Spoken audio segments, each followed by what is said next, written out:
ಹೆಚ್ಚಿಗೆ ನಮ್ಮ ಸಮಯವನ್ನ ರಾಹುಲ್ ಗಾಂಧಿ ಅವರಿಗೆ, ಮುಖ್ಯಮಂತ್ರಿಗಳಿಗೆ ಮತ್ತು ನಮ್ಮ ಎಐಸಿಸಿ ಅಧ್ಯಕ್ಷರಂತ ಖರ್ಗೆ ಸಾಹೇಬರಿಗೆ ಅವಕಾಶವನ್ನು ಮಾಡಿಕೊಟ್ಟು ನಾನು ಹೇಳೋದು ಇಷ್ಟೇ.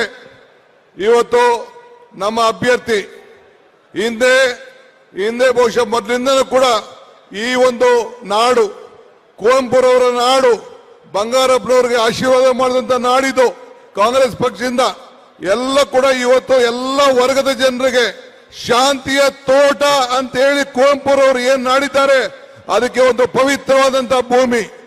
ಯುವಕರಿಗೆ ಇದೇ ಭೂಮಿಯಿಂದ ಮುಖ್ಯಮಂತ್ರಿಗಳ ಯುವ ನ್ಯಾಯವನ್ನು ಕೊಟ್ಟಂತಹ ಭೂಮಿ.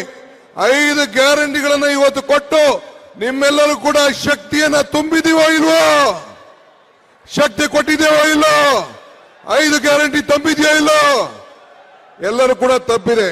ಇಷ್ಟಕ್ಕೆ ತಾವು ಹೇಳಕ್ಕೆ ನಾನು ಬಯಸ್ತಾ ಇದ್ದೀನಿ. ಹಿಂದೆ ನಾನು ಇವತ್ತು ಬೇರೆ ಪಕ್ಷದ ವಿಚಾರ ಇನ್ನೊಂದು ಇಲ್ಲಿ ಮುಖ್ಯ ಅಲ್ಲ. ನಾವು ಏನು ಮಾತು ಕೊಟ್ಟಿದ್ದೋ ಆ ಮಾತನ್ನು ಉಳಿಸಿದ್ದೇವೆ.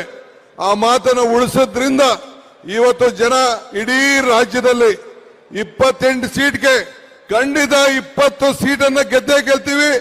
ನಮ್ಮ ಎಲ್ಲ ವರದಿ ಪ್ರಕಾರ ಈ ಶಿವಮೊಗ್ಗ ಸೀಟು ಈ ಬಾರಿ ಕಾಂಗ್ರೆಸ್ ಸೀಟ್ ಆಗೇ ಆಗ್ತದೆ ಅನ್ನೋ ಆತ್ಮವಿಶ್ವಾಸ ಇವತ್ತು ಇದೆ. ಆದ್ರಿಂದ ತಾವೆಲ್ಲ ನಮ್ಮ ಅಭ್ಯರ್ಥಿಗೆ ಆಶೀರ್ವಾದನ ಮಾಡಬೇಕು. ನೀವೆಲ್ಲ ಮನೆಗೆ ಹೋಗಿ ನಾವು ಕೊಟ್ಟಂತ ಗ್ಯಾರಂಟಿಗಳನ್ನ ತಿಳಿಸಬೇಕು.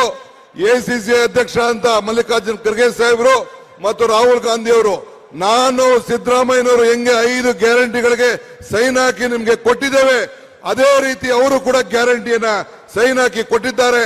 ನೀವೆಲ್ಲ ಸೇರಿ ಹಸ್ತದ ಗುರುತಿಗೆ ಆಶೀರ್ವಾದ ಮಾಡಬೇಕು ಅಂತೇಳಿ ಪ್ರಾರ್ಥಿಸಿ ನನ್ನ ಮಾತನ್ನು ಮುಗಿಸ್ತೇನೆ. ಎಲ್ಲರಿಗೂ ನಮಸ್ಕಾರ.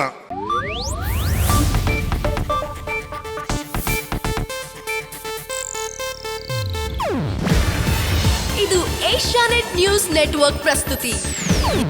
ನೀವು ನೋಡ್ತಿದ್ದೀರಾ ಏಷ್ಯಾನೆಟ್ ಸುವರ್ಣ ನ್ಯೂಸ್.